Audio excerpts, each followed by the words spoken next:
Bismillahirrahmanirrahim. Assalamualaikum warahmatullahi wabarakatuh. Waalaikumsalam warahmatullahi wabarakatuh. Innal hamdalillah nahmaduhu wa nasta'inuhu wa nastaghfiruh wa na'udzu billahi min shururi anfusina wa sayyiati a'malina. Man yahdihillahu fala mudilla lahu wa man yudlil fala hadiya lahu. Asyhadu an la ilaha illallah wahdahu la syarika lahu وأشهد أن نبينا محمدا عبده ورسوله لا نبي بعده. اللهم صل وسلم على نبينا محمد وعلى آله وصحبه ومن اتبعهم بإحسان إلى يوم القيامة. أما بعد. قال الله تعالى في القرآن الكريم: يا أيها الذين آمنوا اتقوا الله حق تقاته ولا تموتن إلا وأنتم مسلمون. Alhamdulillah, para hadirin jamaah yang dirahmati Allah Subhanahu wa taala. Sebelumnya marilah senantiasa kita panjatkan puji syukur kepada Allah taala saja atas segala limpahan nikmatnya, keberkahannya kepada kita semua, terutama sekali nikmat iman, nikmat Islam serta sehat afiat. Salawat beserta salam semoga senantiasa tercurahkan kepada Nabi mulia Nabi Muhammad sallallahu alaihi wasallam beserta keluarga, para sahabat dan juga kita umatnya sampai akhir zaman kelak. Amin ya rabbal alamin. Para jamaah dirahmati Allah, Islam adalah merupakan agama sempurna. Islam mengajarkan kita tentang perihal-perihal dari yang kecil sampai yang besar. Islam agama sempurna sebagaimana yang Allah firmankan dalam Al-Maidah pada ayat ketiganya. Dan kita juga diperintah oleh Allah untuk masuk ke dalam agama Islam secara keseluruhan. Dalam Al-Maidah pada ayat ketiga, kita ambil dari pertengahannya saja. Allah Subhanahu wa taala berfirman, "Al-yauma akmaltu lakum dinakum." Pada hari ini kata Allah, aku telah sempurnakan agama untuk kalian. Wa atmamtu alaikum ni'mati, dan juga aku sempurnakan nikmatku untuk kalian. Wa raditu lakumul Islam madina, dan aku rela ya Islam sebagai agama kalian. Hadirin, ayat ini menunjukkan Islam adalah agama sempurna. Ya, Islam agama sempurna yang Islam memperhatikan ya cara kehidupan kita dalam mengajarkan kita sejak masalah masuk toilet sampai masuk istana negara.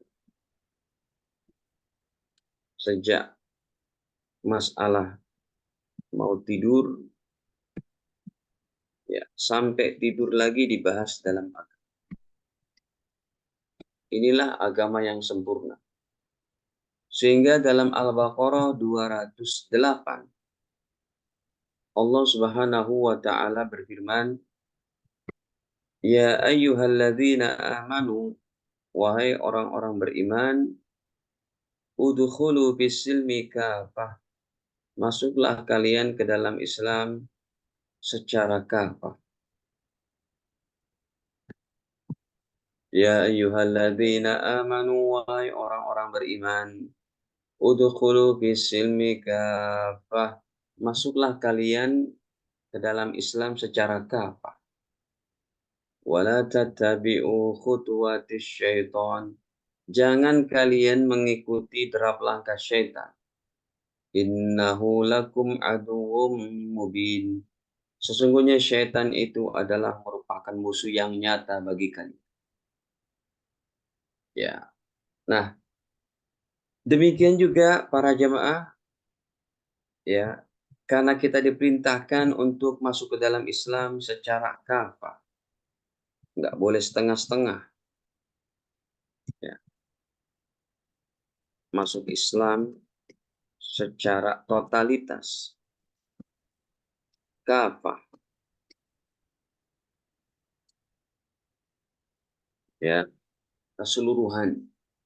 Nah, keseluruhan ini konsekuensinya tadi, sejak masuk toilet kita diajar tuh. Masuk toilet sebelumnya membaca Allahumma inni a'udzubik minal khubus wal khaba'is. Langkahkan kaki kiri. Nanti keluar dari toilet langkahkan kaki kanan. Baca doanya lagi. Ghufranakal hamdulillahilladzi adhaba anil adha wa afan. Apalagi masalah kehidupan bernegara. Ini penting untuk dicermati. Ya. Sebab kata Nabi, siapa yang mati, siapa yang meninggal dunia, dan dia tidak terikat dengan pemerintahan manapun, maka dia mati, kata Nabi, mati dalam yaitu keadaan jahiliyah. Ya.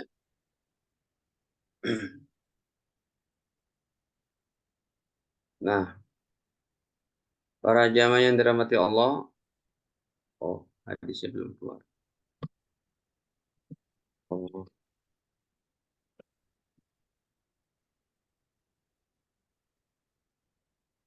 sebentar.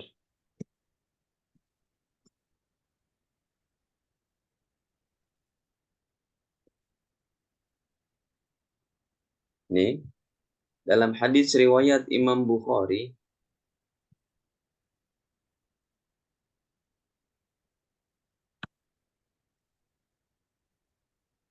Nabi SAW bersabda, ya, Man kariha min amirihi syai'an.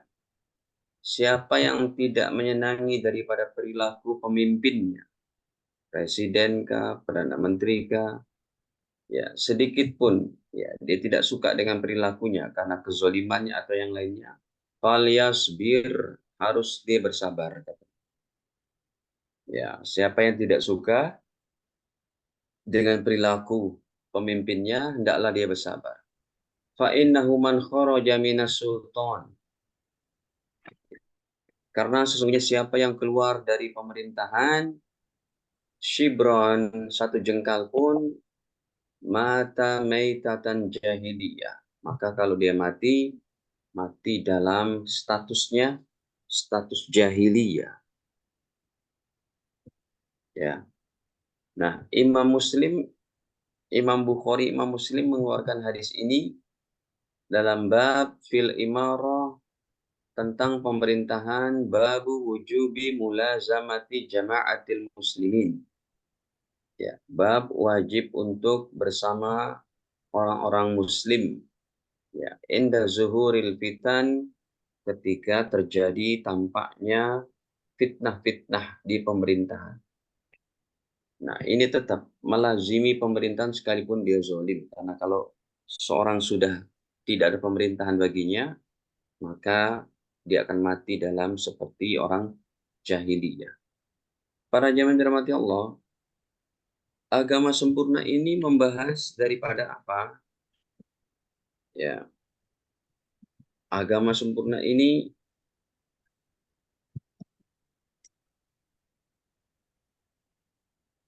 yang pertama imaniyah, keimanan.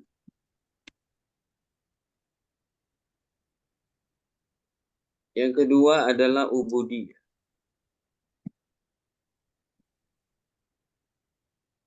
Peribadahan. Yang ketiga adalah ada puluh ribuan mana banyak tuh hilang habis sudah. muamalah, muasyarah, akhlak. Yang keempat adalah peradilan dan hukum jinayah atau kriminal. Ini kesempurnaan agama. Ya.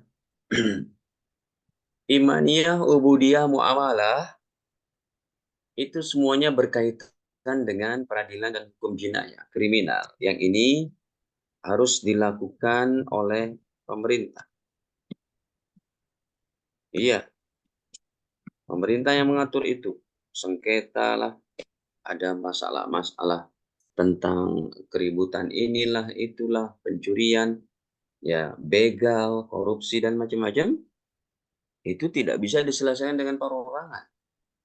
Harus diselesaikan oleh siapa? Pemerintah. Contoh, ya, contoh dalam Al-Quran, ya, hukum-hukum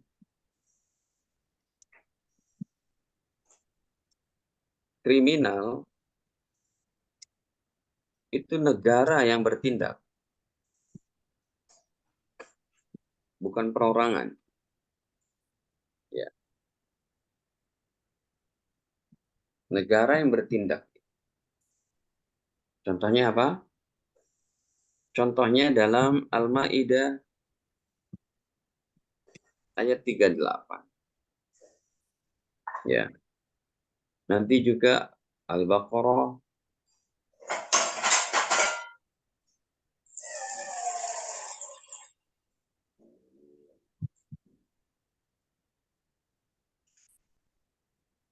demikian juga pada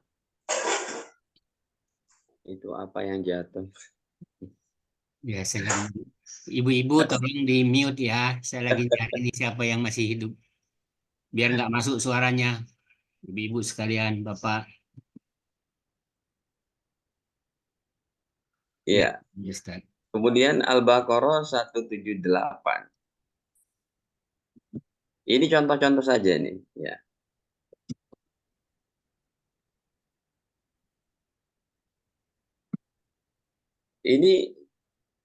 Ini pemerintah yang bertindak, bukan perorangan. Al-Maidah 38 tentang apa? Hukum potong tangan.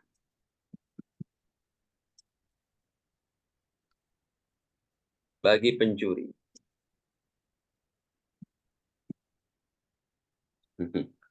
Ya, ada itu. Dan ini belum terlaksana di Indonesia. Coba kita lihat ayatnya. Ayat ini tidak boleh dirubah. Siapa yang merubah ayat ini, wah murtad, dosa besar, dilaknat sama Allah. Ayat suci tidak boleh dirubah-rubah. Memangnya ayat konstitusi. Kalau ayat konstitusi ya terserah manusianya. Mereka yang buat. Hadirin, dalam Al-Baqarah ayat Al-Maidah dulu. Al-Maidah ayat 38. Ya, Allah berfirman di sini wasariqu wasariqatu. Ada yang mau terjemah? Saya lupa mau melibatkan jamaah supaya menerjemah. Al-Baqarah berapa, Ustaz? Al-Maidah 38. Al-Maidah 3. Ini contoh ya, contoh harus pemerintah yang bergerak. Al-Maidah 38. 36, 37, 38. Adapun orang laki-laki maupun perempuan yang mencuri, potonglah tangan keduanya sebagai balasan atas perbuatan yang mereka lakukan dan sebagai siksaan dari Allah. Dan Allah Maha Perkasa, Maha Bijaksana. Siapa yang melakukan hukum potong tangan ini? bukannya DKM masjid, bukannya ketua partai, bukannya ketua majelis taklim, ya, bukannya kepala pesantren, tetapi langsung daripada pemerintahan yang berlaku, yang mereka duduk di kalangan eksekutif, yudikatif, dan eh, apalagi legislatif. Nanti mereka menyetujui akan hukum ini baru dijalankan. Dan ini termasuk di Indonesia, ayat ini belum terlaksana. Ini masih PR nih. Makanya salah satu nanti daripada tujuan diadakan pemerintahan, bagaimana mempraktekkan amalan agama secara sempurna. Untuk melakukan ayat ini tidak perlu mengganti UUD 45 dan Pancasila, atau yang terkenal dengan sebutan orang-orang HTI, ya, mengganti jadi khilafah. Oh, nggak perlu. Jadi mengganti dengan khilafah itu terlalu jauh. Sebab pemerintahan itu Allah Subhanahu wa taala membebaskan umat Islam untuk seperti apa pemerintahannya. Ya. Jadi untuk melaksanakan ayat ini cukup, ya, cukup nanti kita pilih orang-orang soleh yang menjalankan.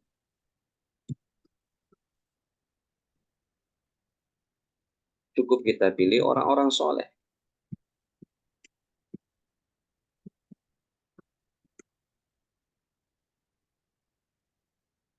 Dan tidak perlu mengganti, tidak mesti mengganti negara menjadi negara khilafah. Sebagaimana yang digembar-gemborkan oleh HTI. Ya, tetap Pancasila UUD 45. Coba saja ayat pertama Pancasila. Ya. Pancasila ayat ke-1. Negara berdasarkan ketuhanan yang Maha Esa. Sekarang UUD 45. Ayat pasal 29. Silakan dibuka di Google-nya, itu ada. Ya, ayat 1 dan 2. Ya, negara berdasarkan ketuhanan yang Maha Esa. Ayat keduanya, negara menjamin semua warga negaranya untuk meyakini, memeluk agama sesuai dengan, dan menjalankan agama sesuai dengan keyakinan masing-masing. Nah, ini keyakinan kita orang Islam. Sudah. Ya, tinggal nanti yang duduk di parlemennya itu siapa. Kan begitu. Nah, hadirin, coba terjemah lagi nih, Pak Haji. Al-Baqarah 178. 178. Al-Baqarah 178. Wahai orang-orang yang beriman, diwajibkan atas kamu melaksanakan qisas berkenaan dengan orang yang dibunuh. Orang merdeka dengan orang merdeka, hamba sahaya dengan hamba sahaya, perempuan dengan perempuan. Tetapi barang siapa memperoleh maaf dari saudaranya, hendaklah dia mengikutinya dengan baik dan membayar diat tebusan kepadanya dengan baik pula. Yang demikian itu adalah keringanan dan rahmat dari Tuhanmu. Barang siapa melampaui batas setelah itu, maka ia akan mendapat azab yang sangat pedih. Ayat ini yang termasuk belum dilaksanakan di Indonesia. Orang membunuh wajib dikisos. Yang laki dengan laki, yang perempuan dengan perempuan. Ya, kemudian yang merdeka dengan merdeka, yang budak dengan budak. Ini belum diamalkan. Ya, hadirin, sehingga negara bisa menjadi berbuat zolim, contohnya dalam hukum potong tangan bagi pencuri ini. Ya, ada orang mencuri. Pencuriannya itu yang wajib dipotong tangan itu sudah melebihi, ya, 1/4 dinar.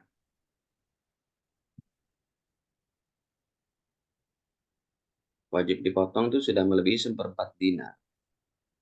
1/4 dinar itu berapa? 1 dinarnya itu Ya, Bapak Ibu sekalian, 1 dinar itu adalah 3,5 juta. Berarti seperempatnya itu sekitar ya kurang lebih 900.000.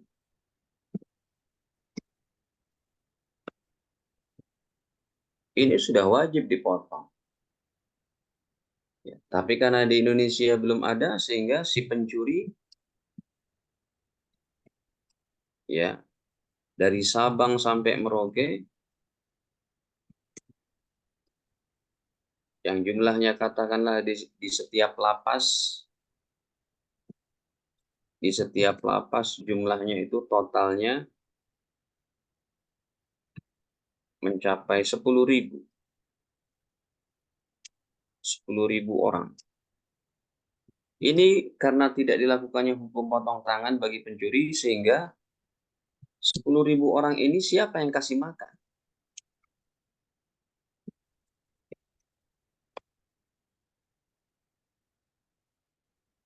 Negara. Dari mana negara ngambil? Negara yang kasih makan. 1 hari bisa 30 miliar untuk kasih makan orang seperti ini. Ya. Jadi negara memberi makan kepada orang-orang zolim.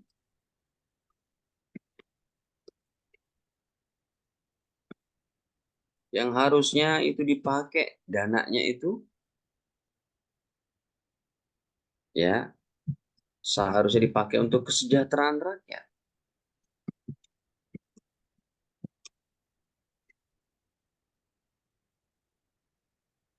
Itu kan untuk pendidikan, untuk ya kesehatan dan coba kalau pakai hukum potong tangan, nggak usah dipenjara. Ya, bila diterapkan oleh pemerintah hukum Al-Quran, dah dipotong, kemudian orangnya itu dikembalikan ke keluarganya.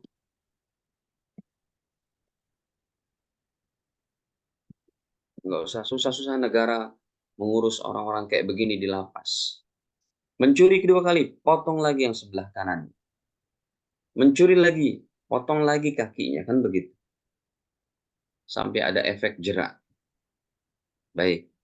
Nah, para jamaah dirahmati Allah, ini saya menjelaskan tentang bahwa dalam kehidupan kita tuh mesti ada pemerintah. Sekarang, seperti apa Ustadz syarat-syarat seorang pemimpin itu? Hadirin, Imam Ibnu Taimiyah rahimahullah dan Imam Mawardi menyatakan perkara yang sangat-sangat berat ini bagi orang yang memimpin. Imam Mawardi dan Imam Ibnu Taimiyah mereka berkata bahwa ya dijadikannya pemimpin itu sebagai pengganti, tugas utama pemimpin adalah pengganti tugas para nabi. Nih, kata ulama-ulama kita. Yang pertama menjaga iman, Islam kaum muslimin. Yang dua menjaga ibadah kaum muslimin. Yang tiga mensejahterakan. Jadi yang pertama itu menjaga iman Islam dulu. Yang pertama, kedua menjaga iman Islam, menjaga ibadah orang-orang Islam. Ya, yang ketiga mensejahterakan. Jadi rupanya para pemimpin itu punya tugas yang sangat berat. Kalau dalam kepemimpinannya tidak adil, tidak menempatkan pada perkaranya, justru pemimpinnya orang-orang bodoh, pemimpinnya suka bohong, pemimpinnya zolim. Wah, ini tanggung jawabnya sangat berat. Baik, Bapak Ibu sekalian, kemudian apa syarat-syarat dari pemimpin itu? Jadi disepakati oleh ulama mengambil daripada sifat para nabi. Ya, kriteria pemimpin para ulama telah lama menelusuri Al-Quran dan hadis dan menyimpulkan minimal ada 4 kriteria yang harus dimiliki oleh seseorang sebagai syarat untuk menjadi pemimpin. Ya, semuanya terkumpul di dalam 4 sifat yang dimiliki oleh para nabi dan rasul ini. Yang pertama, sidik. Pasti itu ya, sidik.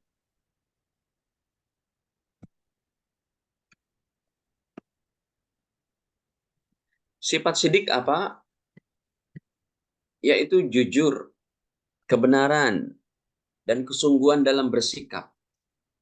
Apalagi sekarang, yang namanya omongan para petinggi, pejabat, itu ada di YouTube, direkam, ada track recordnya, ada jejak rekamnya, ya, rekam jejaknya tuh ada. Jadi bisa diputar lagi tuh. Tahun kemarin ngomongnya begini, sekarang begini. Kalau kelihatan tidak jujur, wah berbahaya, ya, berbahaya sekali. Dan itu ada contoh-contohnya itu, ya. Hari ini bilang begini, nanti begini. Katanya udah ada investor, ternyata tidak ada. Ya. Katanya tidak logis, ternyata, dan sebagainya. Para jamaah dirahmati Allah, jadi pada era digital dan globalisasi teknologi kayak sekarang, kejujuran itu bisa kita lihat. Berarti kalau nggak jujur, dia dan kroni-kroninya untuk apa dipertahankan? Seorang pemimpin yang tidak jujur maksud saya, ya, yang ada track recordnya itu. Makanya kita memilih ini secara rasional. Rasional itu apa sih arti rasio itu? Membandingkan. Kira-kira betul tidak nih? Makanya Bapak Ibu ketika dalam memilih itu nanti lihat track recordnya dan lihat juga daripada berita-berita yang eh, mengecam serta membenarkannya. Ini kenapa orang ini dikatakan dia tidak jujur? Mana yang membenarkan, mana tidak. Nanti kita lihat siapa yang benar, siapa yang nanti semua ada datanya itu. Data faktanya itu berbicara, ya, dan eh, tidak boleh berlaku hoax di sini. Ya, harus betul-betul karena kita sedang memilih pemimpin 5 tahun ke depan, ya, yang sampai sengsara lagi nih, semuanya serba mahal, ya, kehidupan beragama mudah tercacati, ya, suara dibungkam dan macam-macam, seumpamanya begitu. Nah, Bapak Ibu sekalian, ya, kekayaan Indonesia yang begitu hebatnya ini kan harus dimanfaatkan untuk sebesar-besar dalam kesejahteraan rakyat begitu. Sampai sekarang rakyat miskin masih 40 jutaan, bayang. 40 jutaan kepala keluarga. Nah, ini kita cari nih orang-orang yang kayak. Yang kedua, amanah, yaitu kepercayaan yang menjadikan dia memelihara dan menjaga sebaik-baiknya apa yang diamanahkan kepadanya. Ya, baik dari orang-orang yang dipimpinnya, terlebih lagi dari Allah Ta'ala. Nah, tadi kalau sidik itu lawannya adalah bohong. Ya, sidik ini lawannya adalah bohong.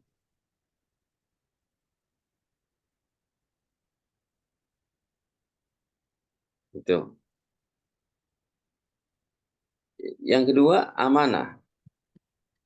Ya, kepercayaan yang menjadikan dia memelihara dan menjaga sebaik-baiknya apa yang diamanahkan kepadanya. Baik dari orang-orang yang dipimpinnya, terlebih lagi dari Allah Ta'ala.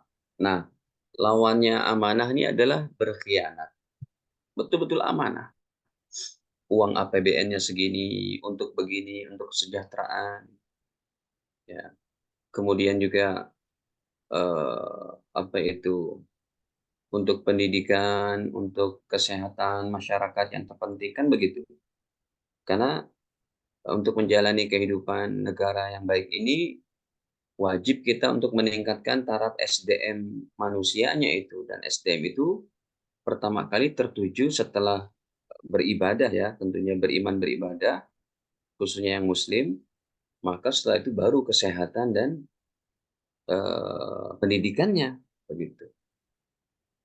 Ini aset negara ini, makanya kalau amanah ini dijalankan dengan baik, ya semuanya itu tujuannya nanti untuk memudahkan.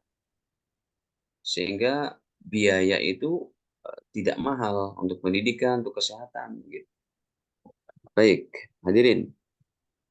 Bahkan sekarang kita pun negara tidak, kalau yang kita lihat sekarang itu untuk kesehatan, justru negara itu tidak terlalu apa, karena kita tetap harus ada BPJS, itu membayar BPJS kan, patungan lah di situ ya.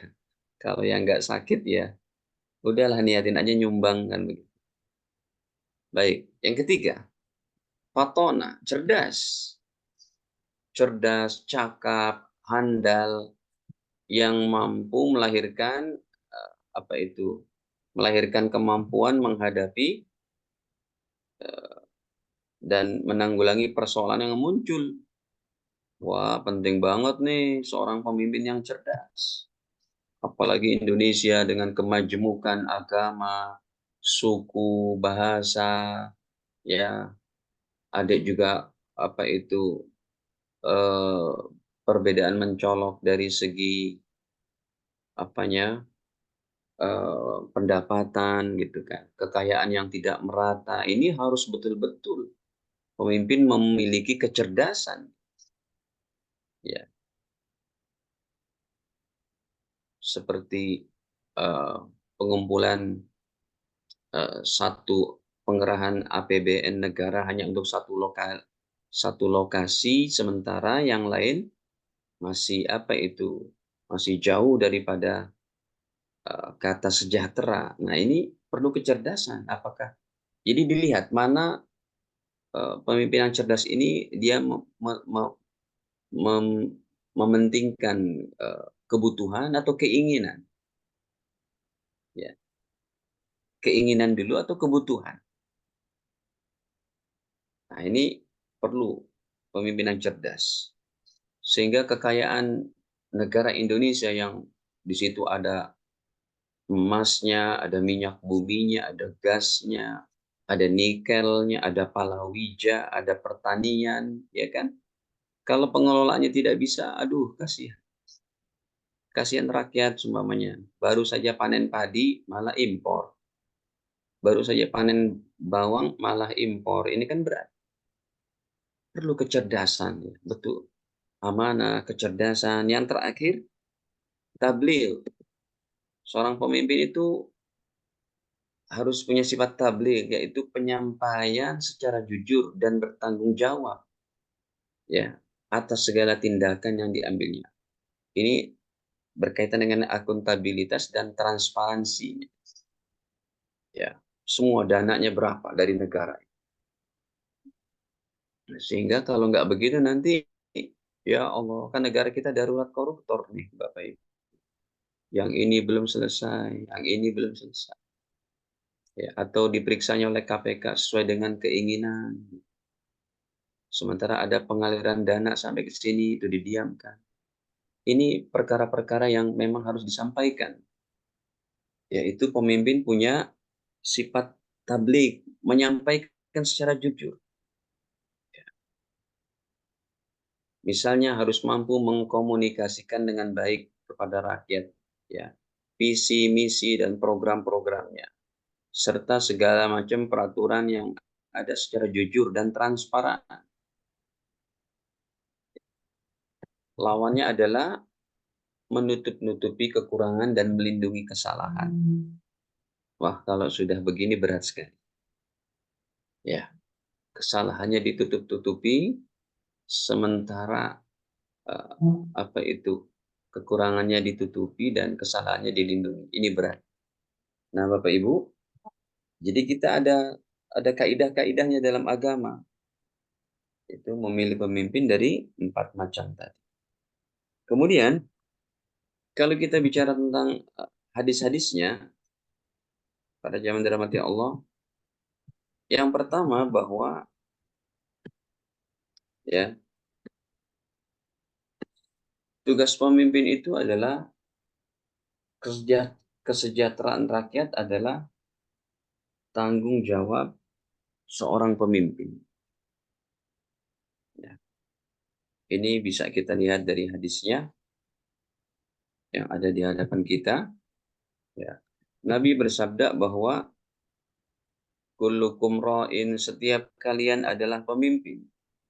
Wa kullukum mas'ulun an ra'iyati, dan setiap kalian itu ya akan diminta pertanggungjawabannya di hadapan Allah. Fal amir alladzi 'alan nasra'in, dan seorang pemimpin, amir, seorang presiden atau perdana menteri atau orang yang mempunyai kekuasaan tertinggi di satu negara, ya. Alladzi 'alan nasira'in, yang dia adalah bertanggung jawab kepada seluruh rakyatnya. Wa huwa mas'ulun anhum, orang seperti ini pun akan ditanya oleh. Nah, ini adalah diantaranya hadis pertama bahwa kepemimpinan itu akan ditanya. Berarti kalau pemimpin itu baik, maka akan dibanggakan oleh Allah nanti di akhirat. Ya, contohnya ada 7 golongan orang yang akan dibanggakan oleh Allah di akhirat. Justru yang pertamanya adalah Rasulullah menyebutkan pemimpin yang adil. Ya, ini hadisnya terkenal ya. Sab'atun yuzilluhumullahu fi zillihi yauma la zilla illa zilluhu. Ada 7 golongan orang yang akan mendapat naungan Allah nanti di padang mahsyar. Yang saat itu tidak ada naungan kecuali naungan Allah. Yang pertama siapa? Oh, maaf, di sini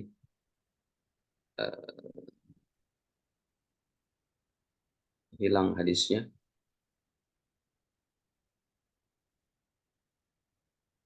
Yang pertama adalah al-imamul adil, pemimpin yang adil. Ya. Jadi kalau pemimpin itu adil, pemimpin itu baik, pemimpin itu betul-betul menjalankan pemerintah untuk mengayomi masyarakatnya, dia mendapat pahala lebih hebat dari orang yang rajin ibadah. Ya, al-imamul adil disebutkan pertama kali oleh Nabi dalam hadis. Kenapa? Karena kalau pemimpin yang adil, yang bijak, ya, pemimpin yang amanah, dia akan mensejahterakan sekian juta masyarakat. Ya, ratusan juta orang akan menjadi senang dengan pemimpin ini, maka dia akan mendapat naungan pertama kali. Ya. Baik, ini hadis yang pertama, diantaranya kesejahteraan rakyat, tanggung jawab daripada pemimpin.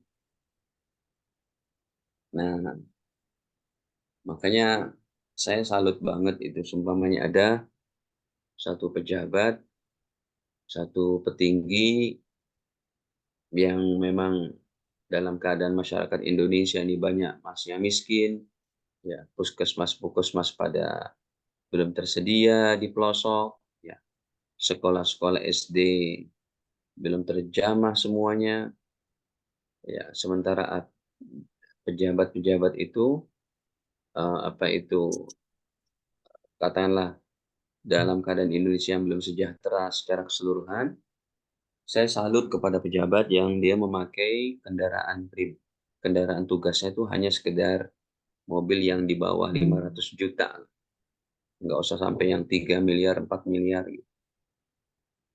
Kenapa? Dalam keadaan negeri yang seperti ini ya, semuanya belum sejahtera. Karena itu semua menggunakan uang APBN. Yang notabene-nya adalah kebanyakan dari perpajakan. Gitu. Baik. Nah, hadirin, ini yang pertama. Yang kedua, hukuman bagi pemimpin yang menipu rakyatnya. Ini berarti ancaman keras dari Nabi SAW. Kata Nabi, "Ma min abdin yastara'ihillahu ra'iyatan." Tidaklah seorang hamba yang Allah pilih jadi pemimpin. Ya mutu, ketika dia mati, yauma yamutu wa huwa ghashun, pada hari matinya, maka dia menipu li ra'iyatihi, kepada rakyatnya, illa harramallahu alail jannah, maka Allah haramkan daripada surga baginya. Ya. Jadi ini ancaman dari Allah dan Rasulnya. Makanya carilah pemimpin yang baik, pemimpin yang tidak menipu rakyatnya, pemimpin yang soleh. Kemudian yang ketiga, pemimpin dilarang bersikap birokratis, ataupun dalam hal ini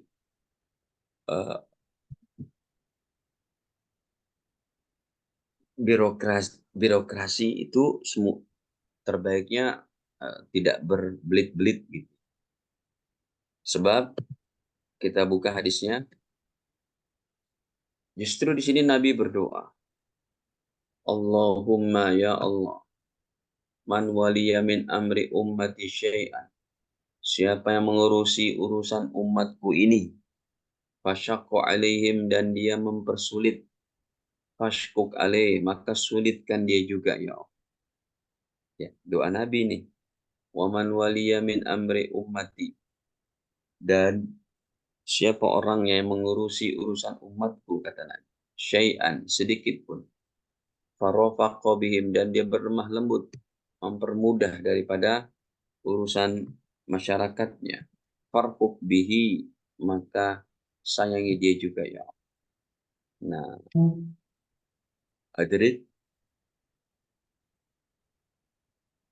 jadi nomor 3 ini peraturan-peraturan yang jelimet, ya, birokrasi yang rumit, ya, sehingga rakyatnya menjadi susah mendapat haknya, maka hendaklah disederhanakan, ya, disederhanakan.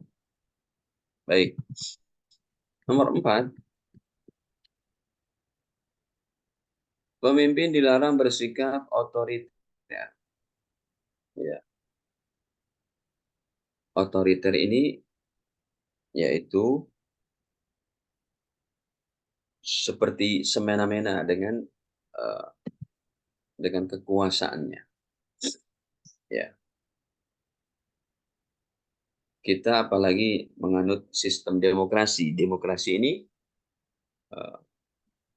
kalau rakyat mengadakan demonstrasi itu kan dilindungi sama undang-undang. Yang tidak boleh itu adalah anarkis, perbuatan arogansi, ya, itu yang tidak boleh. Ya. Jadi kalau ada yang demo dengan keputusan yang tidak merakyat, seperti kemarin itu terjadi tentang undang-undang Omnibus Law, ya, tentang dan macam-macam dari perundangan, ya, ini kalau di demo, maka selama dia masih sudah melibatkan pihak terkait, ya, kepolisian, aparat setempat, supaya tidak terjadi perkara tidak diinginkan. Dalam negara demokrasi masih boleh demo seperti itu. Baik.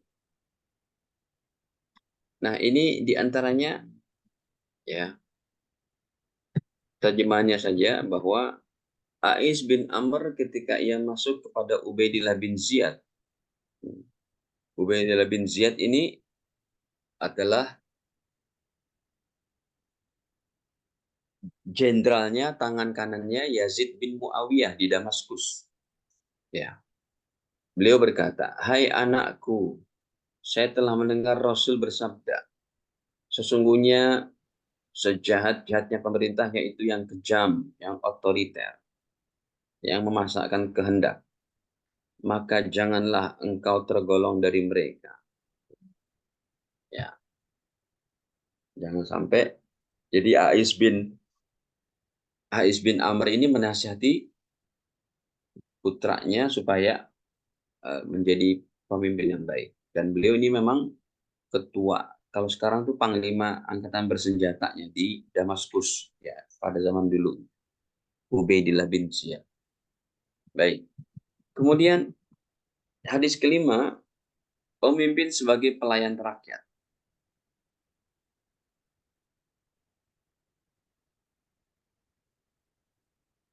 Makanya kalau di Saudi itu ada sebutan rajanya itu Khadimul Haramain Syarifain, pelayan dua Masjidil Haram. Gitu disebutnya begitu. Kenapa? Karena memang raja itu menjadi pelayan rakyat, ya, atau pemerintah yang terpilih itu menjadi pelayan rakyat.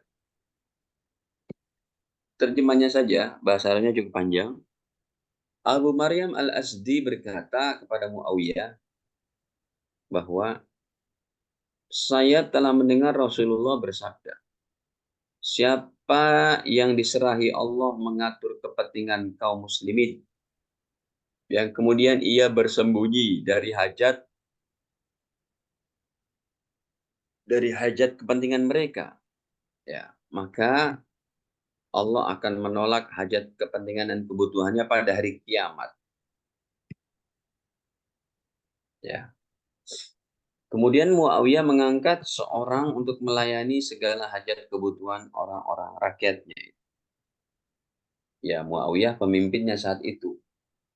Lalu beliau angkatlah tuh dengan sistem pemerintahannya ya untuk melayani para rakyat seperti ini, seperti ini, seperti ini. Kemudian hadis keenamnya, pemimpin harus bersikap adil, apalagi ini.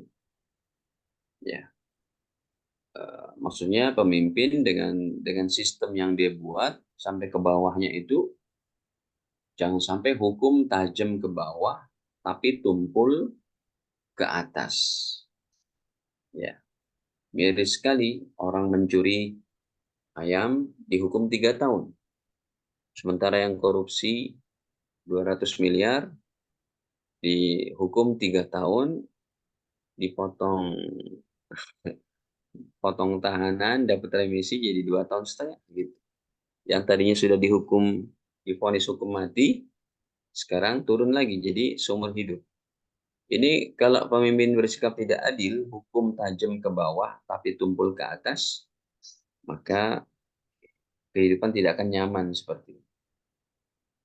Ya, baik.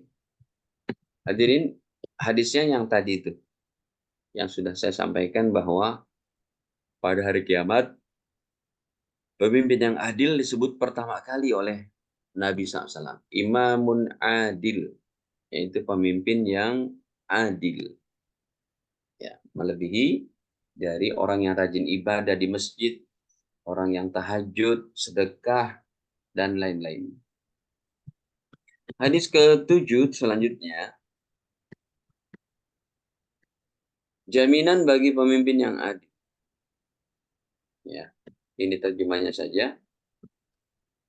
Bahwa Abdullah bin Amr bin As berkata, Rasulullah SAW bersabda, sesungguhnya orang-orang yang berlaku adil kelak di sisi Allah ditempatkan di atas mimbar dari cahaya.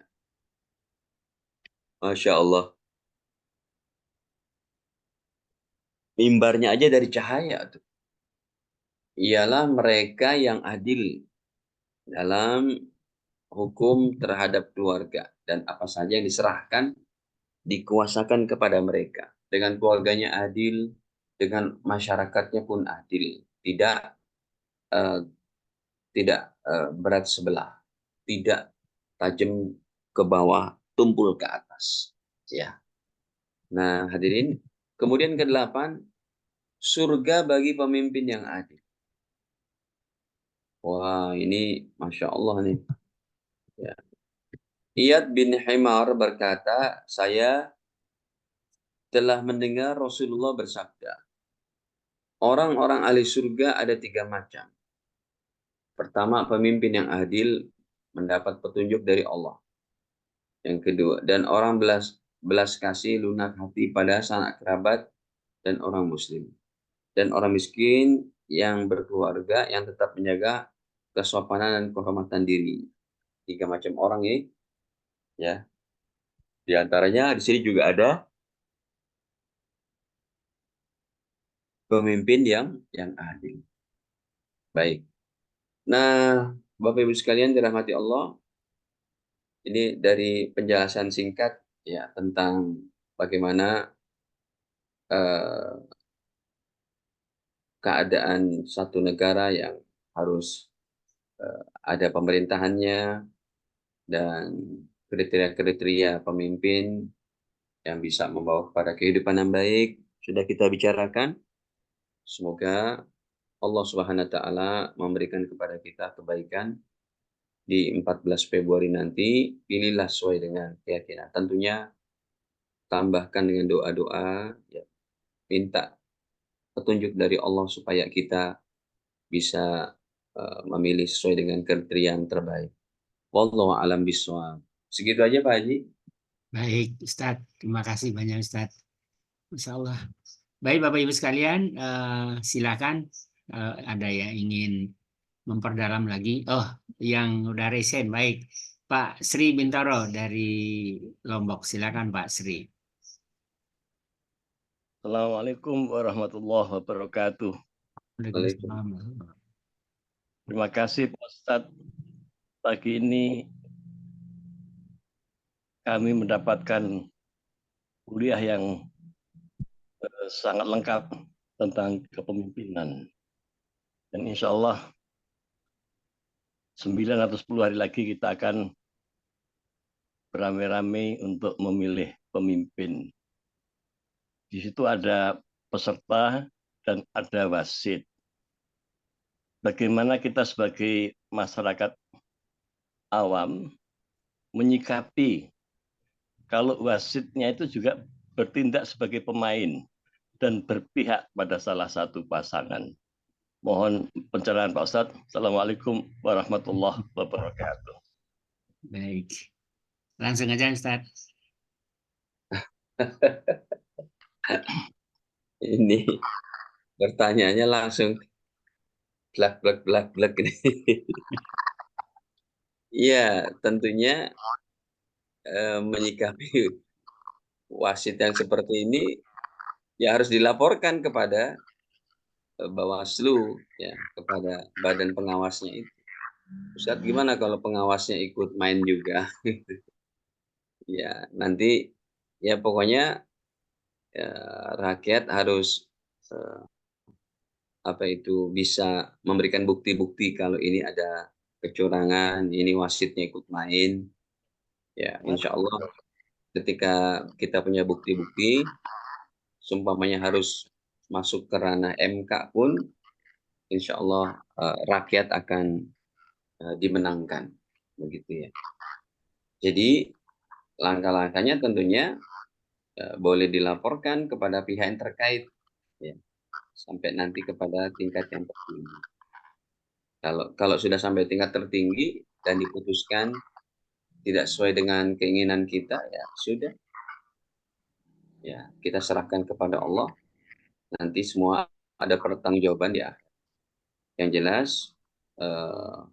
harus punya bukti-bukti untuk menyatakan bahwa ini wasit ikut serta di arena lapangan.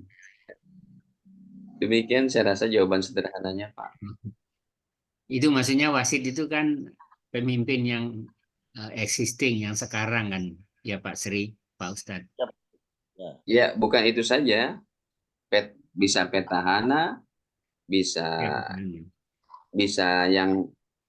yang tidak boleh memilih, yang netral seperti TNI, Polri dan macam-macam. Ya. Berdasarkan pengalaman Pilpres pemilu tahun 2019 itu sampai pada persidangan di Mahkamah Konstitusi.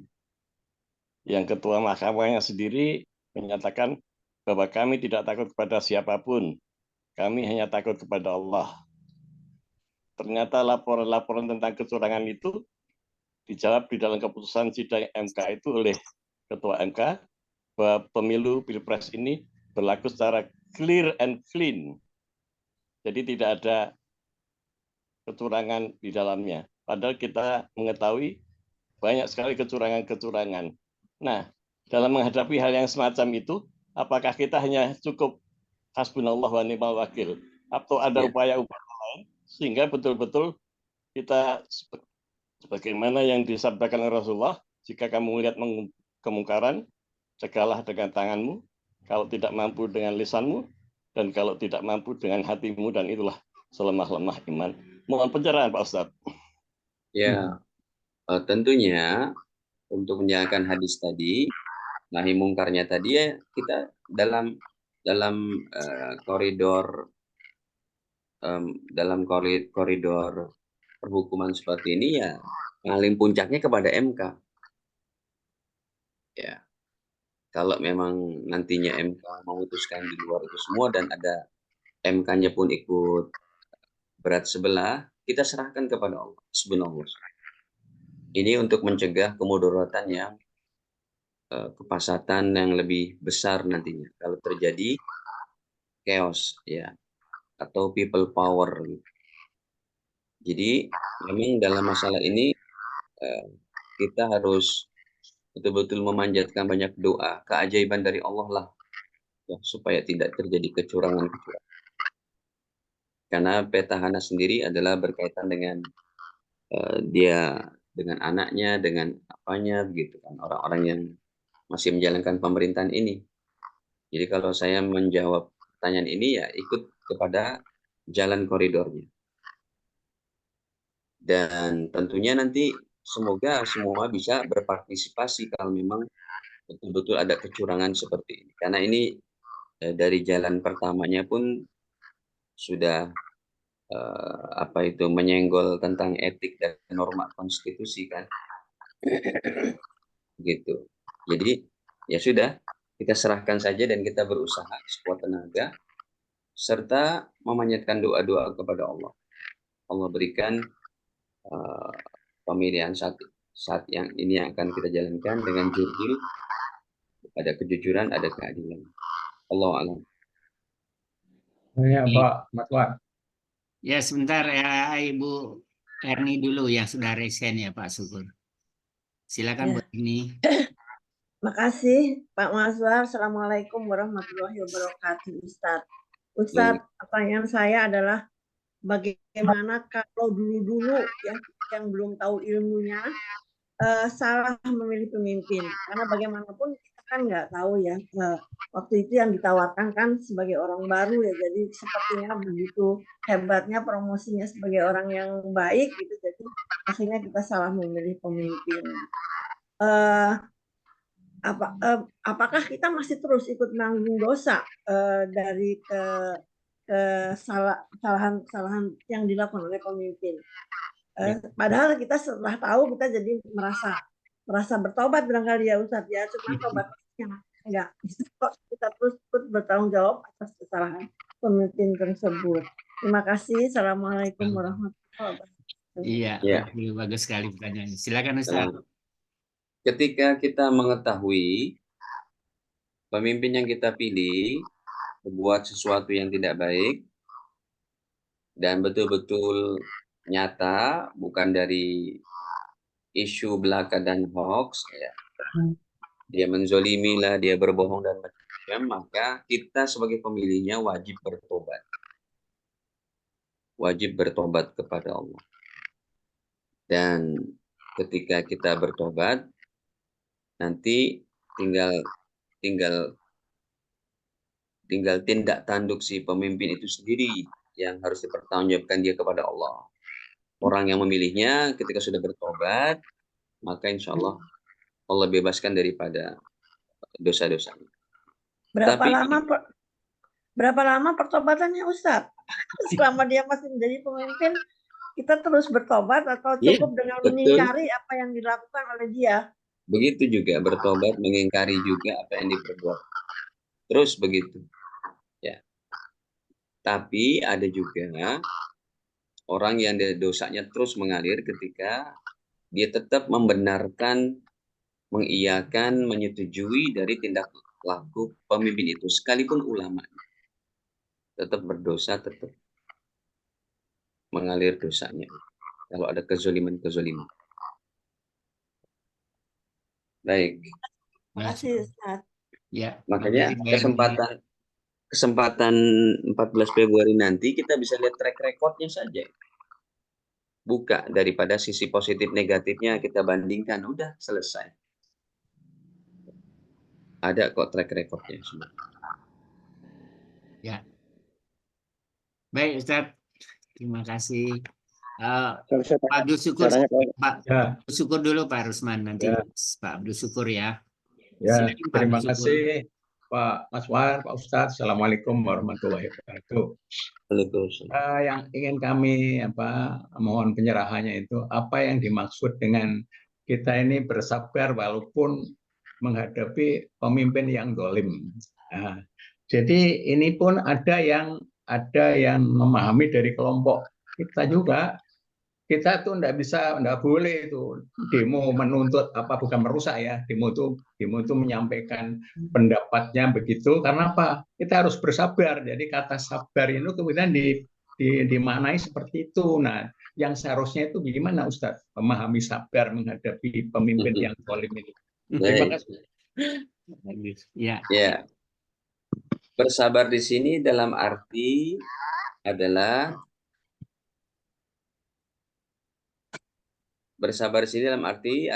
tidak keluar dari pemerintahannya itu. Dan apa yang dikatakan tidak boleh demo itu kan dari orang-orang Salafi, karena mereka menganut fatwa dari ulama-ulama mereka di Saudi. Ya, di Saudi Arabia itu memang tidak ada demo. Kenapa? Karena dia adalah negeri yang berdasarkan monarki absolut di sana, kerajaan. Tentulah nggak pernah ada demo. Nah, fatwa ulama di sana itu diadopsi dan difatwakan di sini. Kalau Indonesia kan berdasarkan negeri demokrasi. Ada undang-undangnya menyatakan boleh menyampaikan satu pendapat di depan khalayak ramai. Yang tidak boleh itu adalah anarkis. Gitu. Jadi kasus yang tadi Bapak Abdul Syukur tanyakan, itu adalah Ustadz Salafi yang mengadopsi fatwa ulama mereka Saudi dibawa ke sini. Sehingga mereka mengatakan demo haram lah. Demonstrasi itu ada dalam undang-undang negara demokrasi diperbolehkan. Yang tidak bolehnya adalah anarkisnya, ya, arogansinya. Kalau menyampaikan pendapat ini kami begini nanti diterima di DPR MPR itu masih boleh, tidak ada masalah. Begitu, Pak. Maksudnya begini Pak, harus bersabarnya itu tadi yang mau penjelasan. Jadi Pak Ustadz mengatakan tidak keluar dari pemerintahan, itu maksudnya apa? Ya, contohnya kesabarannya itu maksudnya kita tidak berlepas sudah. Saya meyakini saya nggak mau ada pemerintahan begitu. Ya, sementara kehidupan kita diatur. Kayak begini, teman-teman dari HTI itu, dia menyatakan kami tidak mengakui pemerintahan. Ini pemerintahan tidak sah. Tapi KTP mereka pakai, ya paspor mereka punya kalau mau umroh. Itu kan adanya KTP dan paspor dari sistem pemerintahan. Ya, jadi itu dengan menyatakan tidak bersabarnya itu, dia menyatakan udah saya keluar dari pemerintahan. Dan dia mati seperti itu, yang di lehernya tidak ada satu ikatan pemerintahan, maka dia mati sebagai maitatan jahiliyah. Sebagaimana hadis yang tadi saya sampaikan itu di awal. Ya. Terima kasih Ustaz. Baik. Baik. Silakan Pak Rusman berikut. Assalamualaikum Pak Ustadz. Waalaikumsalam. Jadi gini, sekarang kan hukum yang berlaku sama kita itu kan bukan hukum Islam Ustadz ya. Seperti bilang Ustadz tadi, kita harus menjalankan hukum Islam.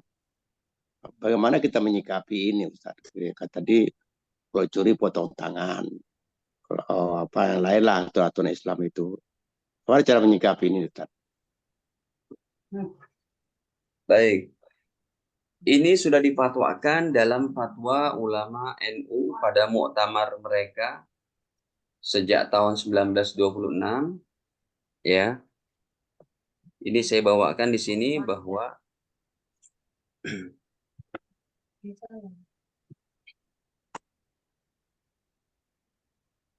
apa itu?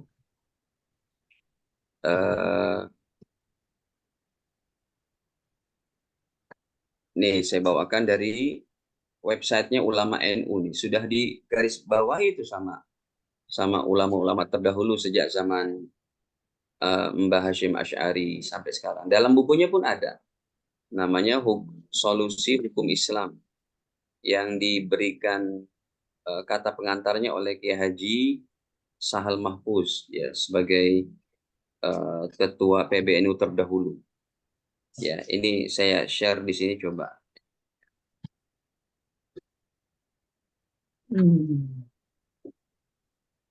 Sebentar.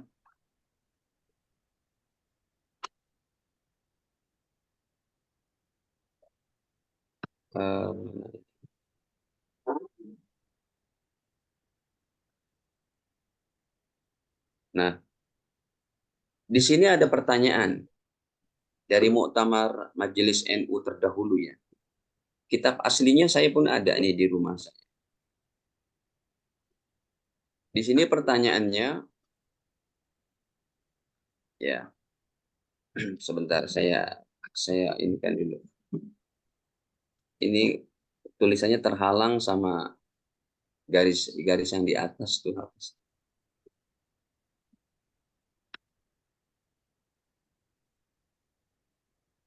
Pertanyaannya di sini,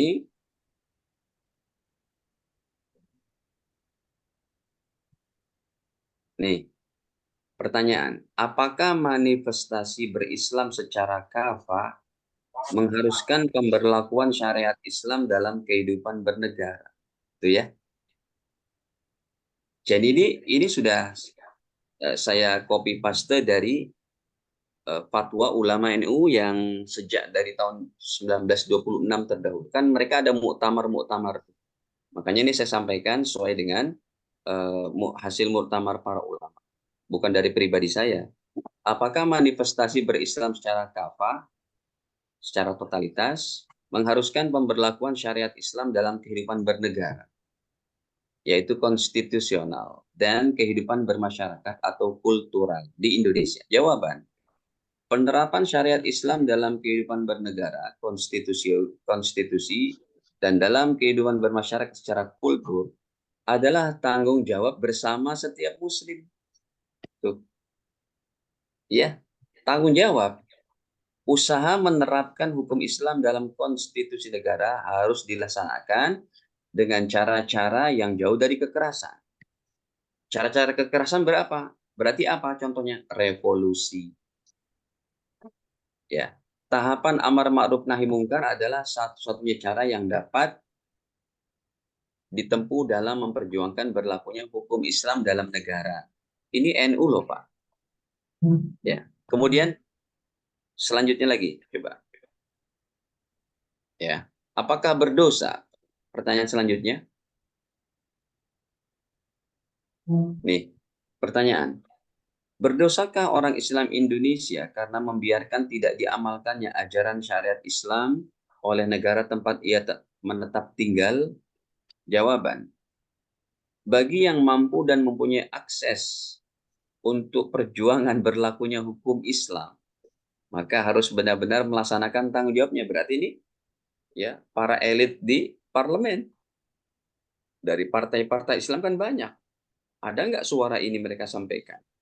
Ya, sehingga apabila mereka yang mampu tidak ada usaha untuk berlakunya syariat Islam di Indonesia, maka berdosa. Bagi masyarakat umum kayak kita, berkewajiban memberi dukungan penuh dengan demi berlakunya hukum Islam. Jelas ya, Pak? Jadi, Ya. jadi kalau di Indonesia belum ada yang seperti ini, bukan tidak bisa, belum ada, belum diusahakan. Kan di Indonesia sudah berlaku 3/4 amalan Islam yang tadi udah saya tulis tuh. Tauhid, keimanan, ubudiyah, ibadah, muamalah, muasyarah, akhlak sudah ada. Tinggal yang 1/4 lagi nih. Hukum Islamnya apa? Peradilan jenayah tadi loh, yang tadi saya sebutkan di atas. Tinggal seperempat lagi. Nah, itu harus dilaksanakan semuanya. Makanya nanti kalau di akhirat, kita ditanya sama Allah, wahai umat Islam Indonesia, kenapa kalian tidak melaksanakan hukum hudud, hukum potong tangan, hukum ini itu? Apa jawabannya? Kita jawab, ya Allah, maafkan kami belum mampu untuk itu. Jadi untuk melaksanakan hukum-hukum kayak gitu tidak perlu seperti pemahaman HTI mengganti label negara menjadi negara khilafah, nggak perlu. Saudi Arabia bukan khilafah. Saudi Arabia itu adalah negara kerajaan, tapi menjalankan struktur daripada konstitusi daripada ayat-ayat tadi, ya kan? Ada hukum membunuh, ada hukum potong tangan di sana. Kita kalau haji, kalau umroh, kadang melewati Masjid Qisas di Jeddah, itu ada tuh orang lagi di Qisas. Kenapa? Karena membunuh. Itu negara kerajaan. Indonesia pun bisa. Bisa orang di di parlemen itu tinggal disahkan saja. Kalau 600 anggota parlemen, yang 200-nya tidak beragama, yang 400-nya para ustadz, para kiai yang ada di sana, para ulama-ulama yang masuk ke dalam parlemen, lalu menyetujui, jadi itu tinggal diketok palu aja. Gitu. Allah ma'alam. Jadi Ustadz, sejauh mana tanggung jawab kita secara pribadi dalam pelaksanaan tanggung jawab pada Allah itu, kalau dibilang itu person-person. Satu itu, yang kedua itu kan NU, Ustadz. Kita kan ada Muhammadiyah. NU nyatakan begitu, Muhammadiyah tidak, bagaimana? Iya. Maksudnya itu tadi saya contohkan, NU saja yang lembek ibaratnya, Pak, NU ini kan biasanya apa itu ya, yang lembek lah ibaratnya gitu, itu sudah punya komitmen kayak begitu. Dan fatwa NU itu adalah fatwa menyeluruh. Kan tidak disebutkan NU-nya di situ, disebutnya orang yang punya kapasitas untuk mengusahakan memperjuangkan hukum itu harus. Ya, nanti sosialisasinya kepada semua partai, kepada semua organisasi Islam, termasuk Muhammadiyah. Tadi kan khitobnya tidak kepada NU saja, kepada seluruh umat Islam. Dan kita sebagai orang awam, kalau tindakan kita seperti apa sebagai orang awam? Tindakan kita adalah tetap kita berdoa kepada Allah, berusaha semaksimal mungkin, yang kita tidak dalam jalur politik praktis ini, ya berdoa, ya Allah, mudahkan ya Allah Indonesia menjadi negeri yang menjalankan hukum-hukum-Mu begitu. Yang ketiga, kalau kita belum mampu, ya paling tidak kita mengingkari dengan mengatakan, ya Allah, seperempat lagi ini belum terlaksanakan, maafkan kesalahan kami belum mampu, seperti itu. Ya.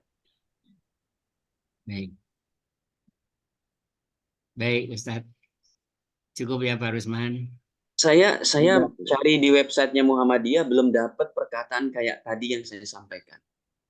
Dan tadi yang dari NU itu saya katakan keren sekali statementnya. Itu perlu disosialisasikan. Begitu.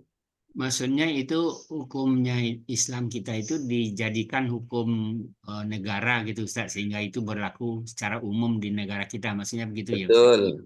Kan itu tinggal disetujui di DPR MPR, Pak. Iya, iya. Pak, begini loh Pak. Sebagaimana tahun kemarin ada desas-desus negara mau dijadikan dengan Ekasila, mau digantikan dengan Trisila, betul? Itu kan nanti fatal nantinya menggantikan 5 dasar Pancasila itu kan. Kalau itu ada loh hembusan anginnya, masa memperjuangkan hukum Allah, hukum Islam kita nggak berani? Iya, iya. Gitu maksud saya. Ya.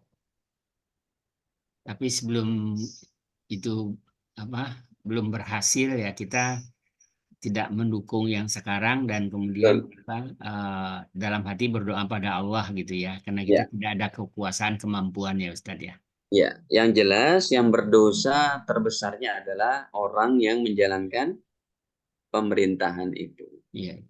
Pasti berdosanya. Jadi dosanya yang paling besar kepada pemimpinnya ya Ustadz ya. Betul. Masya Allah. Ya. Baik, silakan sepertinya Pak ke Mas Akib nih, silakan Pak. Akib. Assalamualaikum warahmatullahi wabarakatuh, Pak Ustadz, Pak Mas. Eh, saya tadi udah betul-betul menyimak apa yang disampaikan, konsep kepemimpinan secara komprehensif ya Pak, dari segi agama Islam. Tapi dalam fenomena prakteknya ini ada orang yang bukan orang bodoh, justru dia punya kedudukan yang tinggi, ulama, hafiz Quran, tapi dia kok ngeblok ke tempat yang kayaknya sih malah melawan Islam. Ini hukumnya apa itu Pak Ustadz? Karena ini pengaruhnya besar pada masyarakat. Karena dia tokoh. Ya kita tahu lah, nggak usah disebutkan menteri, mantan gubernur, hafiz Quran, ulama. Tahu dia apa yang tadi menurut hemat kami konsep kepemimpinan dalam Islam itu yang tadi Pak Ustadz udah sampaikan sangat lengkap itu, saya yakin mereka tahu. Tapi kenapa mereka dalam fenomenanya ini saya sendiri nggak paham kenapa jadi begitu ya. Kesempatan untuk membela Islam itu malah sebaliknya gitu. Nah, ini kira-kira seperti apa nih Pak? Bagaimana saya menganalisanya dan hukumnya orang seperti itu bagaimana ya? Dia berkesempatan membela Islam, dia tahu posisinya, tapi malah justru ngeblok pada yang melawan Islam. Kira-kira seperti apa itu Pak Ustadz? Terima kasih. Assalamualaikum warahmatullahi wabarakatuh. Salah. Ya, ini kan ranahnya kepada masing-masing klaim ya Pak. Ya, seumpamanya udah jelas-jelas ada seorang pemimpin yang dia menolak Islam, jelas-jelas dia melarang kita ke masjid, betul-betul melarang tidak ada haji dan umroh dihapus, gitu ya. Kalau yang ini kan tidak terjadi. Jadi masing-masing kubu sekarang ini yang ada ulamanya, itu mereka mengklaim bahwa yang kami dukung adalah ini benar, ini benar. Saya rasa dalam klaim masing-masingnya itu, kecuali kalau kezolimannya betul-betul tertampakkan kayak yang terjadi di Turki. Ya, sebelum Erdogan naik, kekuasaan di Turki dikuasai oleh seorang siapa namanya? Siapa namanya? Kemal Atatürk. Nah, Kemal Pasha Atatürk. Nah, kalau itu kan dia betul-betul jelas tuh. Boleh dibaca Pak di sejarahnya. Azan ditiadakan. Itu masjid terbesar, masjid apa namanya tuh? Yang Ayodhya. ditutup Hagia Sophia. Hagia Sophia kan. Itu kan dibukanya pas masa Erdogan. Nah, kezolimannya kalau kayak begitu, seumpamanya ada ulama hafiz Quran yang mendukung itu baru dosanya. Tidak ada kepalang itu. Kalau dikira kita kan tidak, Pak. Ini hanya klaim-klaim politik saja yang masing-masing punya standar menyatakan ini sesuai dengan Islamnya, ini sesuai dengan koridornya begitu. Tapi Jadi dia kalau menjadi contohnya kayak si Pasha Kemal Atatürk, yang dia bahkan pondok tahfiz Pak dijadikan kafe-kafe, ya kan? Azan tidak boleh pakai bahasa Arab. Kalau memang dia menentang Allah dan Rasulnya seperti itu baru deh. Kalau di Indonesia kan tidak. Makanya masing-masing kubu itu ada ulamanya, ada orang solehnya. Ya, kita bersangka baik kalau dalam kontestasi yang terjadi ini nantinya akan melahirkan yang terbaik. Dan seumpamanya ada sesuatu yang tampak di luar daripada norma-norma konstitusi yang berlaku. Dan mereka punya klaim sendiri kalau ini begini-begini, ya silakan saja. Yang jelas, mudorotnya itu kalau seperti yang sudah ditampakkan, seperti pemerintahan di Turki yang pernah saya contohkan tadi. mungkin belum sampai seperti itu ya Pak Ustadz ya. Iya, betul. Tapi kita sudah melihat misalnya dia mengeblok kepada calon presiden yang jangankan jadi imam, jadi makmum aja nggak bisa gitu loh. Jadi dan dia ulama. Jadi gimana gitu loh. Saya nggak paham pemikiran seperti itu dan orang seperti itu dosanya seperti apa, karena mudaratnya itu bukan hanya untuk dirinya tapi untuk umat yang dipengaruhi oleh sikap mereka seperti itu. Ini yang jadi prihatin saya itu sebetulnya seperti itu. Dia ngeblok kepada yang sudah ada yang betul-betul kelihatan beriman, bisa menyampaikan ayat-ayat Quran, bisa membaca Quran. Ini bukan yang ngeblok kepada yang nggak bisa baca Quran. Jadi itu kan sikap ya, tapi sikapnya itu menurut hemat saya berbahaya karena mempengaruhi umat Islam. Jadi kita jadi umat Islam ini terbelah-belah, harusnya nggak boleh. Kalau kita yang bodoh ini maklumlah, tapi kalau pinter kok memilih begitu, dia sendiri tahu lah semua yang disampaikan Pak Ustadz tadi, bahwa pemimpin itu harus. Jadi ya ini yang jadi pikiran saya ini Sedikit, ini Pak Ustadz. Pak. Saya, Begini, Pak. Saya belum mendapat jawaban juga, sebab kalau ini didiskusikan kepada pihak-pihak yang Bapak sebutkan, ya, mungkin akan dapat jawaban juga dari mereka. Ya. mungkin jawabannya cuma satu Pak Ustadz, mungkin Heeh. hubud dunia aja Pak Ustadz. Ya, wallahu alam. Wallahu alam. Saya tidak berani berkata begitu karena di sana juga ada ulama-ulamanya. Yang jelas kalau Bapak ingin langsung crossing, check and recheck, ditanyakan kepada mereka. Mungkin mereka punya jawaban-jawaban seperti apa. Ya, ya. Ya. Katanya mau memperbaiki dari dalam, Pak Hakim. Memperbaiki dari dalam dia. Kasihan umat aja, jadi kita terombang-ambing. Mas, Sepertinya ada tambahan satu Pak Sri Silakan. Moro ya, silakan Pak Sri. Terima kasih Pak Maswar. Saya menyambung apa yang disampaikan oleh Bapak Kemas tadi. Saya ingin mendapatkan pencerahan dari Pak Ustadz, apakah gejala-gejala yang tadi disampaikan oleh Pak Kemas itu tidak seperti yang disinyalir oleh Rasulullah dalam salah satu hadisnya, likuli umatin fitnah, inna fitnati umati al-mal, bahwa setiap umat itu ada ujian-ujian, dan ujian-ujian bagi umatku adalah harta. Apakah kira-kira seperti yang disampaikan oleh Pak Kemas tadi, orang yang lebih tahu daripada kita tentang konsep kepemimpinan dan konsep-konsep Islam yang lain, itu kok malah berpihak kepada orang-orang yang nun sewu pada sisi yang berseberangan dengan penerapan syariat Islam. Itu barangkali sambutan saya dengan pertanyaan Pak Kemas yang saya hormati. Terima kasih Pak Ustadz. Assalamualaikum warahmatullahi wabarakatuh. Waalaikumsalam. Ya sama Pak jawabannya. Ya. Kalau memang adalah indikasinya seperti yang saya contohkan di Turki tadi dan dibela habis-habisan, pastilah itu.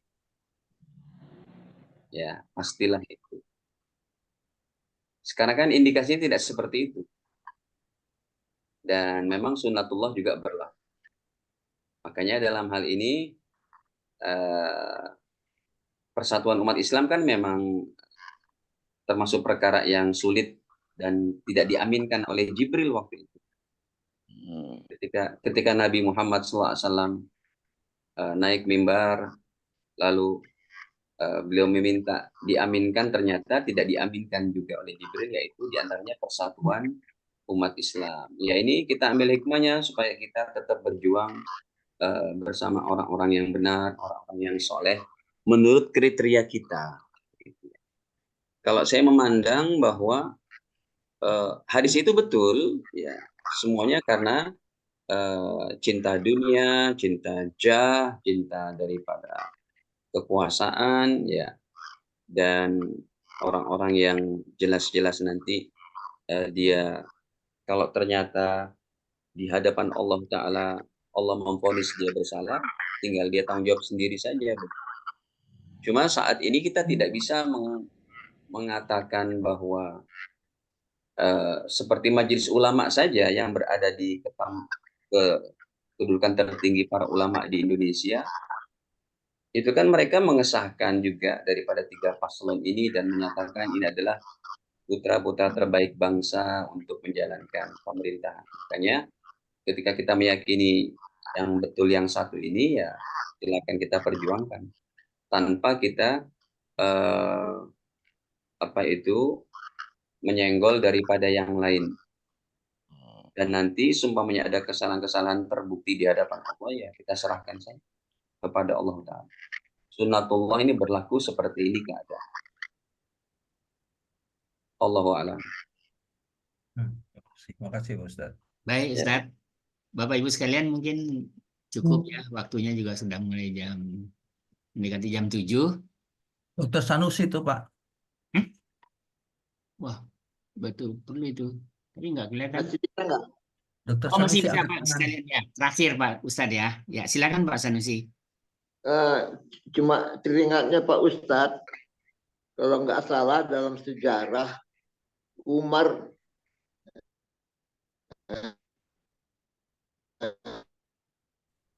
Suara Pak Sanusi kok terputus Pak Sanusi.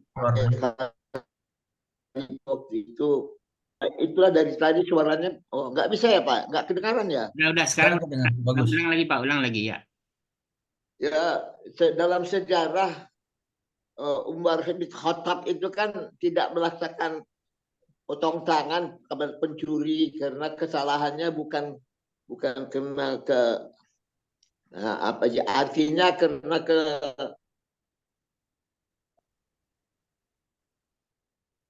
kebutuhan dia mencuri Pak dulu.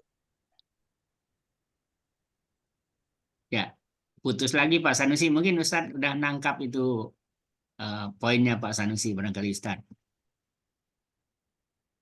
Tentang potong tangan itu Pak, masa Ya, Umar ya, dulu kan ya. tidak dilaksanakan itu.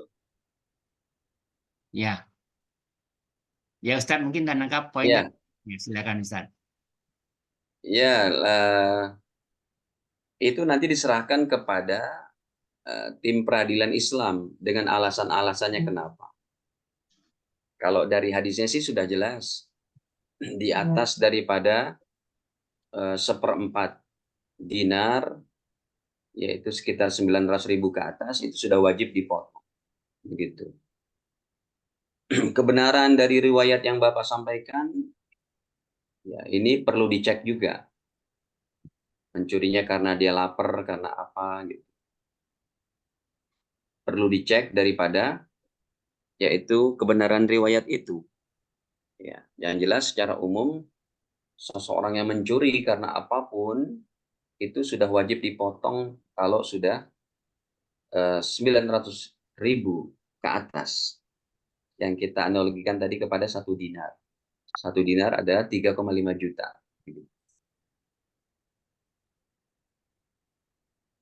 Baik, Ustaz. Cukup Pak Sanusi ya. Oke lah.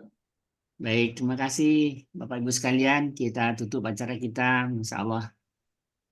Mendengarkan semua dari Ustaz tadi, mari kita masih ada waktu untuk berpikir lebih jauh berdasarkan asesmen kita betul-betul hati-hati sekali dari 3 calon itu. Ya, sekarang teknologi sudah canggih ya. Kita bisa kok mencari sejauh mana pribadi, sejauh mana track recordnya, sejauh mana rekam jejaknya, sejauh mana hatinya, sejauh mana tingkah lakunya sebelumnya yang sesuai dengan maunya Allah begitu. Kemudian kita pilih yang terbaik dari yang 3 itu tentunya ya. Kalau kita tidak memilih yang demikian tentu Allah akan juga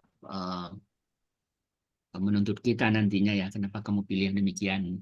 Dan termasuk juga yang seperti Ibu Dr. Ermi bilangin tadi, kalau salah kemudian kita terbukti betul-betul orangnya nggak benar gitu, ya kita harus taubat gitu.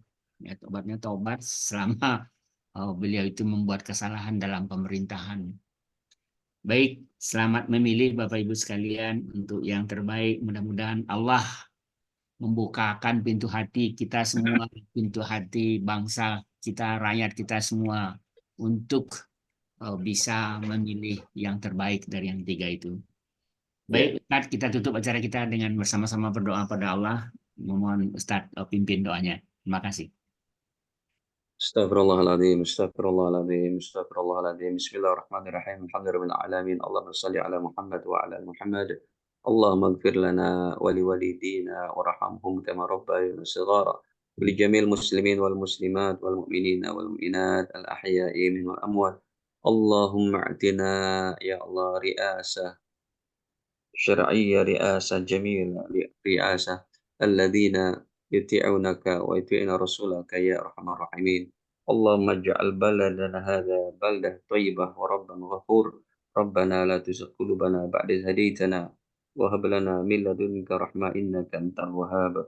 ربنا آتنا في الدنيا حسنة وفي الآخرة حسنة وقنا عذاب النار والحمد لله رب العالمين.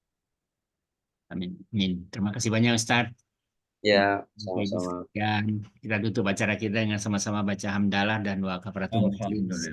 Alhamdulillah alamin. Subhanakallahumma Subhanakallahumma wa bihamdika asyhadu an la ilaha illa anta astaghfiruka wa atubu ilaik. Assalamualaikum warahmatullahi wabarakatuh. Waalaikumsalam warahmatullahi wabarakatuh. Saya izin